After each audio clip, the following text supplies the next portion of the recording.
오늘은 교회의 이름은 충만입니다. 교회의 이름은 충만입니다. 라는 제목으로 우리 하나님 말씀 함께 나누도록 하겠습니다.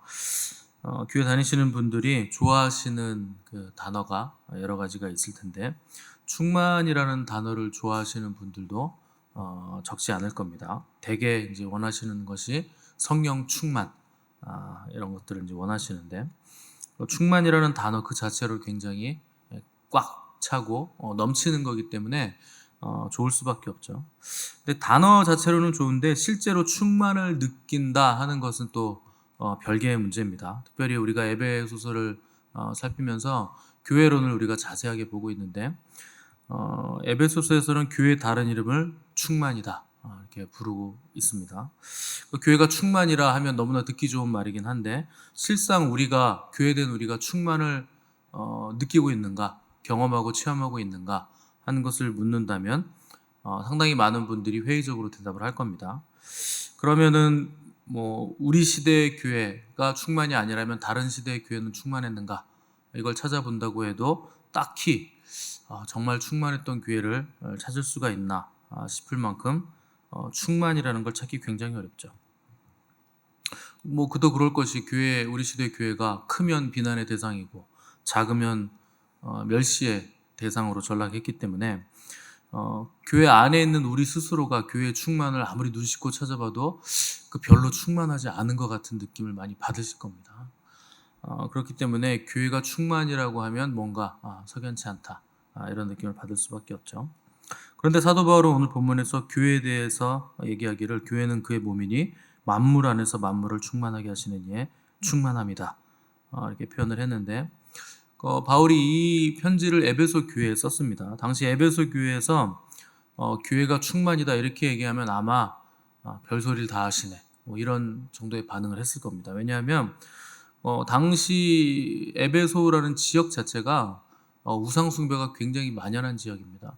우상 숭배라고 하면 우리는 뭐 이렇게 나무에 빌고 뭐 이런 걸 생각하시는데 에베소는 헬라 문화 지역이잖아요. 그리스 로마 문화권이기 때문에 그들에게는 굉장히 많은 신들이 있었습니다. 그러니까 여러분들이 그리스 로마 신화를 읽으면 제우스부터 시작해서 뭐 헤라, 또 뭐 바다의 뭐 신 포세이돈, 뭐 하데스, 뭐 별 신이 다 있잖아요. 그런 신들을 이미 많이 가지고 있는 지역이 에베소 지역이에요. 그러니까 하나님을 믿어라, 예수 그리스도를 믿어라 이렇게 바울이 전도했을 때 많은 신들 중에 또 하나의 우리가 모르고 있던 신이 있었구나. 그래서 믿었을 확률이 굉장히 높습니다. 또 뭐 기독교라는 것 자체가 유대교에서 떨어져 나왔기 때문에 유대교의 한 분파 정도로 여겨졌다가 율법에 대한 기독교의 태도가 유대교와는 완전히 반대에 있다 했기 때문에 이제 이단 정도로 여겨지던 시대였기 때문에 에베소 교회가 교회는 충만이다라는 내용을 들었을 때 그 뭐가 충만인가 이렇게 갸우뚱하는 반응을 보일 수밖에 없었다는 겁니다.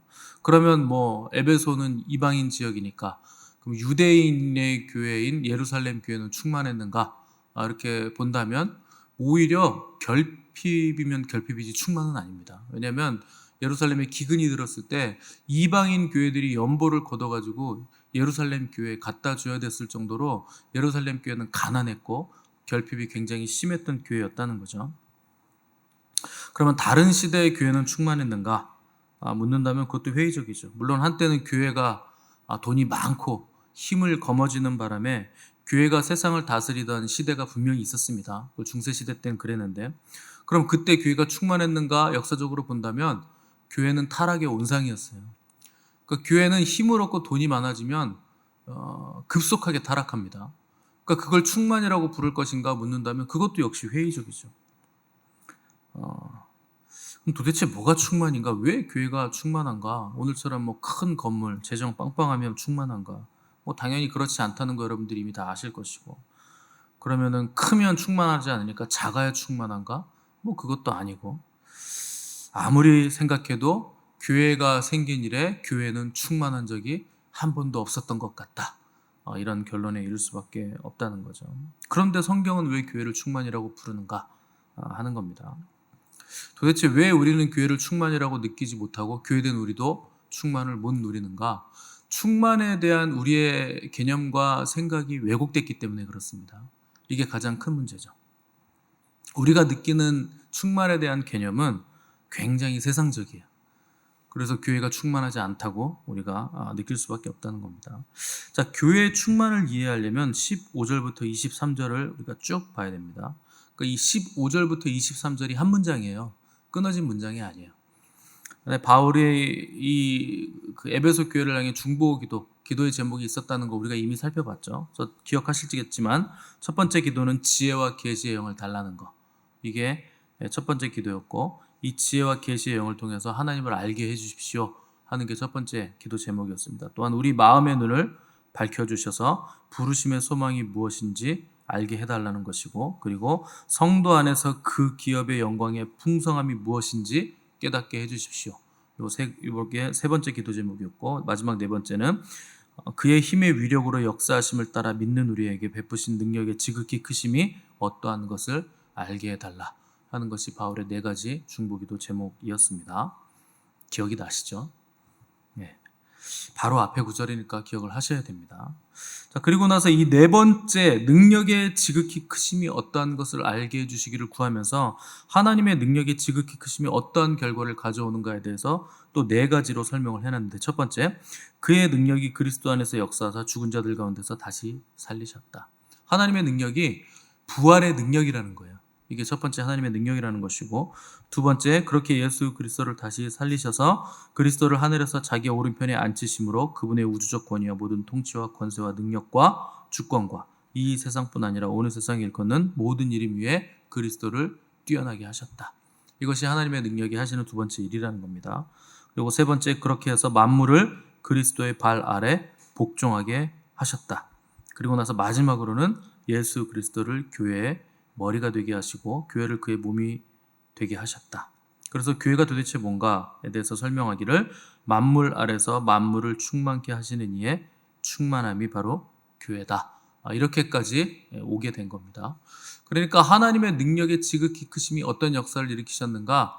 예수 그리스도, 십자가에서 죽으신 예수 그리스도를 부활해서 살리셨고, 그 살리신 분을 하나님 오른편에 앉히셨고, 모든 우주를 통치하게 하셨고, 또 그분을 만물이 그리스도의 발 아래 복종하게 하셨고, 그분이 또한 교회의 머리가 되게 하셨다.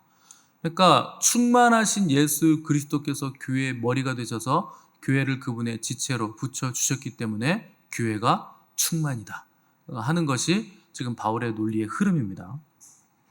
그러니까 이런 내용들을 우리들이야 쉽게 금방 이해를 하죠. 근데 당시 헬라 문화권에서는 이 많은 신들 중에 하나인 신이었기 때문에 이런 것들을 이해하기가 굉장히 장애가 있었다는 겁니다. 그러니까 거기다가 그들이 알고 있었던 신들은 어마어마했어요. 신상도 엄청 크고, 뭐 기본적으로 막 60m 막 이런 신상들을 세우고, 신전도 지금까지 무슨 세계 문화유산 뭐 이런 걸로 지정할 만큼 의리의리하게 지어놨기 때문에 충만이란 이런 거구나. 눈에 보이는 어떤 건물, 외적인 어떤 형태, 뭐 문화유산 이런 것들 가지고 충만을 따지던 그 헬라 문화권에서 보이지 않으시는 분인데 충만이라고 자꾸 우기니까, 뭐 증거도 없이 뭘 자꾸 충만이라고 우기냐, 뭐 이런 식으로 접근할 수밖에 없었다는 거죠.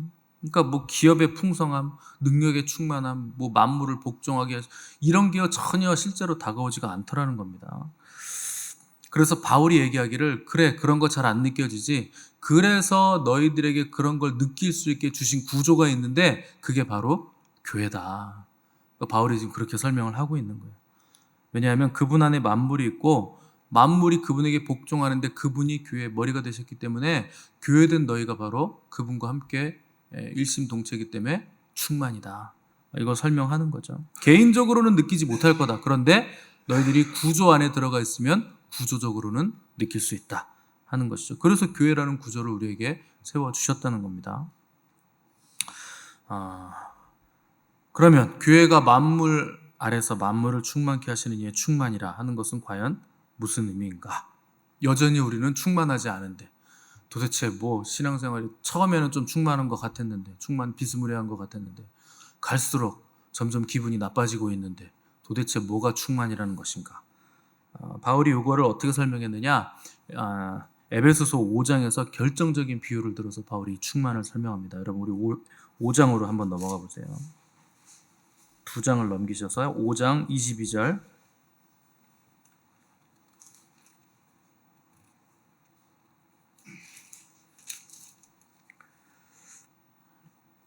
22절에서 25절까지 한번 읽어보겠습니다. 시작. 아내들이여 자기 남편에게 복종하기를 주께 하듯 하라. 이는 남편이 아내의 머리됨이 그리스도께서 교회의 머리됨과 같음이니 그가 바로 몸의 구주시니라. 그러므로 교회가 그리스도에게 하듯 아내들도 범사에 자기 남편에게 복종할지니라. 남편들아 아내 사랑하기를 그리스도께서 교회를 사랑하시고 그 교회를 위하여 자신을 주심같이 하라. 아멘. 자, 바울이 교회의 충만을 설명하기 위해서 끌어온 것이 남편과 아내, 이 부부 관계를 통해서 지금 설명을 해주는 겁니다. 자, 이 구절에서 바울은 하나님이 가정이라는 기관을 통해서 교회의 충만함의 비밀을 숨겨놓으셨다 하는 거예요. 하나님이 친히 제정하신 기관은 두 개밖에 없습니다. 하나는 부부, 또 하나는 교회. 요거 두 개는 하나님이 친히 제정하신 거예요. 다른 모든 것들은 인간이 만든 인위적인 것들이죠. 근데 가정과 교회는 하나님이 친히 세우셨다는 거죠. 그래서 교회의 충만함을 이해할 때는 가정의 충만함으로 이해하면 아주 쉽게 이해가 된다는 거예요. 그래서 남편과 아내의 관계가 그리스도와 교회의 관계와 같다. 그래서 그 안에서 너희들이 충만을 누릴 수 있다 하는 것이죠. 나는 남편한테 충만을 느낀 적이 없는데 뭐 이런 생각을 하시는 분들은 삼가 조의를 표합니다. 느끼셔야 됩니다. 물론 계속은 못 느끼더라도 여러분들이 와 이거는 정말 충만하구나, 행복하구나 이런 걸 느끼셔야 돼요. 분명히 여러분들 중에 남편을 통해서 아내분이 충만을 느끼셨던 분들이 있을 것이고 또 아내를 통해서 남편이 충만을 느끼시는 분들이 있을 겁니다. 손을 들라고 하면 마음이 상하실 것 같아서 손을 들라고는 제가 못하겠는데, 물론 매번 그걸 느끼는 건 어려운 일이지만 가끔 이래서 남편이 좋은 거구나, 남편 그늘이라는 게 이런 거구나 하는 거를 통해서 안정을 느끼고 안식을 느끼고 충만을 느낄 때가 있어요. 혹은 우리 아내 때문에 내가 너무나 충만하구나 이런 걸 느낄 때가 분명히 있습니다. 한 번쯤은 있잖아요. 없다는 표정을 짓고 계시지 마세요. 근데 여러분 그 아내를 통해 내가 충만을 느끼고 남편을 통해 내가 충만을 느꼈을 때 내 남편이 내 아내가 완벽해서 충만을 느끼셨을까요? 내 남편이 너무나 잘생겼어. 그리고 돈도 많아요. 그런데 믿음도 좋아요. 근데 싸움도 잘해. 나를 지켜줄 수 있을 만큼 싸움도 잘해. 누구도 못 이겨. 그리고 복근이 막 왕자가 여기 막 있어요. 탄탄해. 근육이 막 있고 몸매도 좋고. 근데 처갓집에 너무나 잘해. 그 집에 와서 애들 키우는 거 다 도와줘요. 집안일도 너무너무 잘해. 한 번도 나는 음식 쓰레기를 버린 적도 없고 청소를 한 적도 없어. 설거지도 남편이 다 해줘요. 퇴근하고 와서 설거지 다 해줘요. 그 머리숱도 많아. 정직해. 그리고 나만 바라봐. 모든 여자 다 아무도 안 봐. 나만 맨날 보고 있어. 내가 이렇게 숨만 쉬어도 내가 뭘 원하는지 다 알아요. 막 이래가지고 여러분 충만을, 지구상에 그런 남편은 없습니다. 여러분 희망적인 얼굴을 하고 계신데 그런 사람은 없어요. 예수님도 못 해줍니다. 그런 건. 만약에 그런 남편이 있다면 그 남편은요 잠을 1시간도 못 잘걸요? 바빠가지고. 그런 사람 없습니다. 근데 여러분 내가 남편에게 충만을 느낄 때 그런 걸로 충만함을 느끼셨습니까? 그런 건 없어요. 우리가 남편이나 아내에게 충만함을 느낄 때 뭐 완벽하거나 가진 게 많아서거나 조건이 좋아서거나 너무 완벽해서 충만을 느끼는 거 아닙니다. 여러분들 여자분들이 가끔 나 사랑해 이런 거 물어보시잖아요. 그 왜 사랑해 이런 거 물어보시잖아요. 그 왜 사랑하는 거 대답하면 그거 없어지면 사랑 안 해도 됩니까? 그런 거 아니잖아요. 나는 자기가 자상해서 사랑해서 결혼했어. 자상함이 없어지면 이혼할 거예요? 그런 걸 왜 물어봅니까? 쓸데없이. 그래서 우리가 느끼는 그 부부와 아내 간에 느끼는 충만함은 어떤 조건이 아니에요. 이유는 딱 하나예요. 사랑이 충만하기 때문에 충만을 느끼는 겁니다. 사랑밖에 없는 거죠. 그렇지 않습니까? 아내가 밥을 줄 때 무슨 세상에 진귀한 음식을 뭐 재료를 구해와가지고 트러플에 막 푸아그라에 막 이런 거 해가지고 막 진수성찬을 차려다 주면 여러분 남편들이 충만을 느낍니까? 아니에요. 내가 좋아하는 거 해줄 때 충만을 느끼는 거죠. 그냥 김치에다가 돼지고기 그냥 뼈 그냥 넣어가지고 등뼈찜을 그냥 한 소절 해가지고 소채로 그냥 하나 딱 밥에다 김에다가 침 나오시죠. 김 딱 싸가지고 등뼈찜 돼지고기 딱 얹어가지고 먹으면 여러분 그게 충만을 느끼는 거예요. 왜냐면 내가 그걸 좋아하니까. 그게 충만이지 무슨 산의 진미 진수성찬 해준다고 충만 느끼는 거 아닙니다. 그래서 교회도 마찬가지예요. 교회는 왜 충만한가? 정말 우리가 왜 교회 충만을 누릴 수 있어야 되는가? 그리스도께서 교회된 우리를 위해서 자기의 생명을 내어주셨기 때문에 교회가 충만을 누리는 거예요. 그게 교회의 충만입니다. 다른 어떤 게 충만이 아니에요. 근데 우리는 충만을 느끼려고 할 때 너무나 세상적인 조건과 세상적인 마인드로 충만을 느끼려고 하니까 뭐 성경은 교회가 충만이라고 자꾸 우기는데 난 하나도 안 충만한데요? 뭐가 충만이라는 건가요? 자꾸 이런 생각을 하게 된다는 거예요. 우리의 충만은 너무나 세속적입니다. 너무나 왜곡되어 있어요. 그래서 하나님은 교회를 통해서 모든 충만을 이루어 가시기로 작정하셨기 때문에 교회는 충만일 수밖에 없는 거예요. 하나님이 세우신 유일한 복음의 통로이기 때문에 그 교회를 세우시기 위해서 우리 구주 예수 그리스도께서 물과 피를 흘리시고 그분의 생명을 내어주셨기 때문에 교회가 충만이라는 거죠. 그래서 바울은 첫 번째 기도 제목으로 지혜와 계시의 영을 주사 하나님을 알게 해달라 이렇게 기도를 했습니다. 하나님을 알게 해달라는 것 뭐냐면 하나님을 사랑하게 해달라는 거예요. 영생은 하나님과 예수 그리스도를 아는 건데 아는 건 뭡니까? 그분을 사랑하는 거예요. 우리는 세상을 앞지르고 세상을 이기고 세상을 압도해서 머리가 돼서 교회의 충만을 이루려고 하지만 하나님은 그렇게 역사를 안 하십니다. 우리가 하나님을 안다는 건 하나님이 어떻게 역사하시는가를 안다는 거죠. 그래서 우리 주님도 세상을 이기신 게 세상 권세보다 뭐 힘이 더 세시거나 뭐 추종자를 더 많이 모으시거나 세상 군사력보다 주님을 따르는 군사들이 병법을 전술을 더 잘 수행해서 세상을 이긴 게 아니에요. 악보다 더 강하게 역사해서 악을 이기신 게 아니고 악에게 지시고 악에게 죽임 당하시고 악에게 얻어 터짐으로써 악을 이기시고 세상을 이기시는 방법을 쓰셨다는 거예요. 주님이 그런 방법을 쓰셨다면 우리도 그런 방법을 따라가야 된다는 거죠. 그래서 우리가 세상 안에 존재하면서도 하늘의 충만을 누릴 수 있는 비결이 뭐냐? 예수 그리스도 안에 있으면서 예수 그리스도께서 행하신 그 방법을 따르기 때문에 우리가 충만을 이룰 수 있다는 거죠. 세상의 기준과 가치를 보면 초라해 보일 수 있죠. 없어 보이고 굉장히 나약한 자리에 머물러야 되는데 그 나약함과 결핍의 자리에 있을 때 우리가 세상을 이기는 예수 그리스도의 충만을 누릴 수 있게 된다는 겁니다.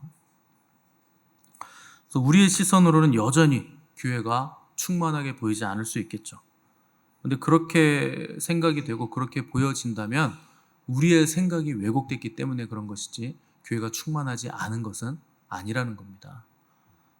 그래서 우리가 우리 교회를 스스로 볼 때도 이 왜곡된 생각들을 다 걷어내야 됩니다. 우리 교회는 이제 부흥할 건데, 그리고 부흥한다는 건 사람이 많아진다는 뜻이에요. 또 건물도 생길 거고 예배당 커질 거고 또 규모가 그에 따라서 점점 커지겠죠. 그러면 외적인 어떤 형태의 것들이 커지고 모이는 사람들이 많아지면 이게 마치 충만인 것처럼 착각을 합니다. 그러면 잘못 가는 거예요. 길을 잃고 헤매는 거예요. 충만을 이루는 건 우리를 위해 자기 생명까지 내어주신 그리스도의 희생과 하나님의 사랑, 이게 분명해질 때 이것을 분명히 붙드는 교회가 충만한 교회인 것이지 크기와 규모로는 충만을 이룰 수 없다는 거예요. 그래서 그 사랑, 그 희생을 우리가 기억하고 붙들지 않으면 우리가 하는 모든 일들은 그냥 비즈니스 그 이상도 이하도 아닌 게 돼버립니다. 아무 의미가 없는 일들이 되는 거예요. 그래서 여러분 길을 잃지 마시기 바랍니다. 세상적으로 세상의 가치관으로 인해서 길을 잃어버린 교회가 되지 마시고 세상을 압도하는 예수 그리스도의 사랑과 믿음, 그 안에서 만물을 충만케 하시는 분의 그 충만함이 저와 여러분들의 충만함이 되시기를 바라고, 그 충만함 때문에 우리의 삶도 충만함을 누리시는 복된 저 여러분들 되시기를 간절히 바랍니다.